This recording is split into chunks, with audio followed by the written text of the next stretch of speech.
শান্তি সালাম। বাড়িতে আপনার স্ত্রী আছে, স্ত্রীকে তো সালাম দেন না, পাশের বাড়ির ভাবিকে দেখলে খুব সালাম দেন।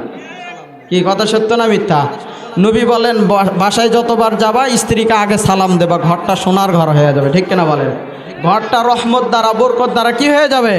ভরে যাবে। সারাদিন স্ত্রীর সঙ্গে খারাপ ব্যবহার করেন, দুর্ব্যবহার করেন, তো ওই স্ত্রী তো পরকীয়া করবে। ঠিক কিনা বলেন?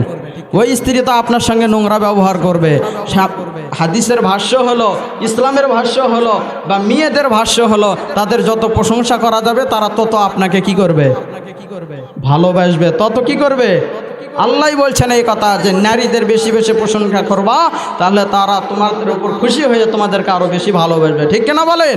তো এই জন্য আপনাদের বাড়িতে সকলের বিবি সাহেবেরা আছে তো নাকি চলে গেছে? আছে? যাক আলহামদুলিল্লাহ। আল্লাহ যেন আমাদের সকলের বিবিদেরকে বেশি বেশি ভালোবাসার তৌফিক দান করেন। সকলে বলে আমিন।